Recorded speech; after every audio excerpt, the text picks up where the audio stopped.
I'm just so excited that I have my new Polygon Siskiu T8. If only there was a place, somewhere I could go where I could hear more about the components and specs and how they work together. If only there was a mountain bike specific event of some sort where vendors from across the country and across the world would come together in one single place. Wait a minute, Sea Otter Classic!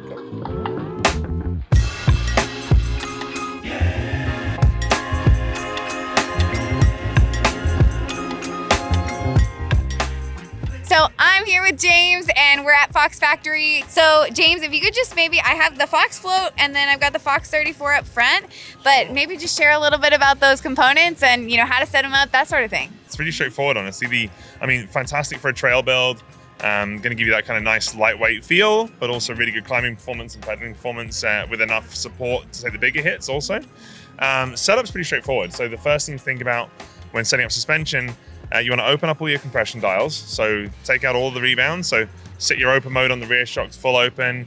Open the shock up, which it is right now. So the sweep adjusts all the way forward. And you're going to focus on setting up the sag first.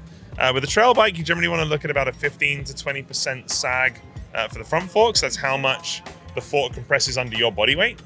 And then for the rear, it's more like 20 to 25%. Once you get those percentages of sag set, then you want to dial in your rebound. What you're looking for there is generally fast enough that it'll return quickly, but not so fast that it'll lift the tire off the ground as it returns. That's basically the kind of a guideline. And then from there, it's any compression adjustments that you need to make. So you've got essentially a 3-position lever on the rear shock. So fully open, a middle sort of trail mode that's for kind of rolling terrain, and then a firm position, which is on a bike like this would mostly be for climbing a fire road or doing a road connection to get to the trail. And then on the front fork, it's probably going to be a set and forget, but you'll find a position within that sweep that you like that just gives you a little bit of extra support. And then you're pretty much good to go. There are other internal adjustments you can do on the suspension, but that'll get all the basic stuff set up. So. That's awesome, thank you. And what would you say, just looking at these components, what are they most used for? What are they most successful for? What kind of riding? I think probably an all mountain. It looks like a bit of a kind of a quiver killer, I guess, build. I don't know.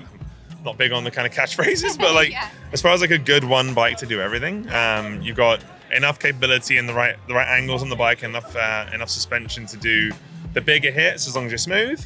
But it looks like a light enough build that if you want to do a bigger long day pedal, then you've got that flexibility as well. Yeah. So yeah, awesome. Well, you heard it here too. This is the all around all mountain bike. So thank you, James. Appreciate it. You're welcome. Thanks.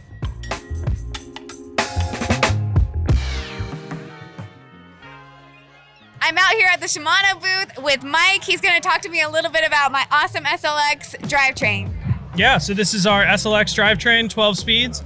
Sits just above Dior, just below XT in our lineup. 1051 tooth cassette, which is pretty common. Same across all the Shimano 12-speed drivetrains, which is pretty cool. The biggest thing going on here is Hyperglide Plus. So as you're shifting up or down the cassette, the chain is always engaging with the next cog. So super efficient, fast shift. Yeah.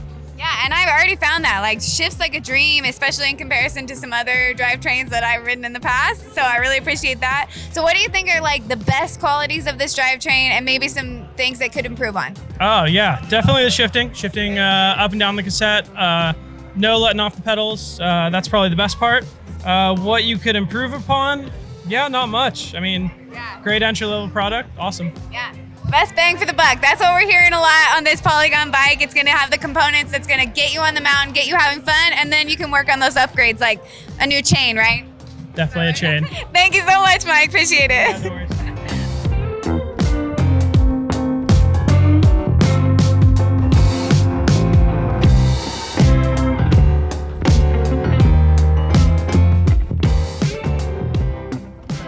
So we're here at the Schwalbe booth. We're with Carl. He's going to tell us all about our Schwalbe tires.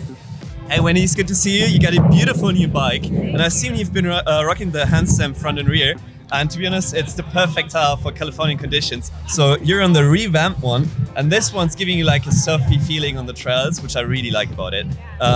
You're running the 2.6-inch version, which gives you a lot of grip on all conditions and overall good and supple ride. Just as a question, what tire pressure are you running in your 2.6-inch tires? So I've got 21 in each right now. That's a good setup. I like that. So that's the Super Tri casing. That's what I usually recommend for like everyday safe riding.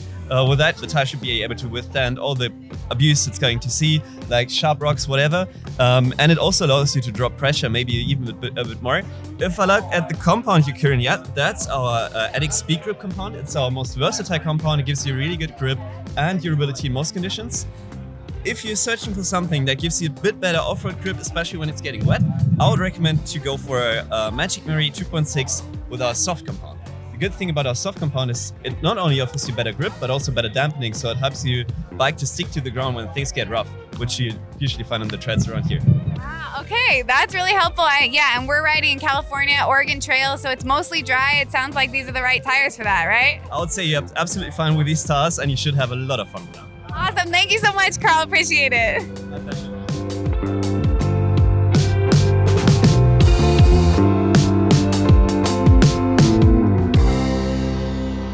Hi, Cindy, I'm Wendy. Hi. Do you mind sharing a little bit about the bike?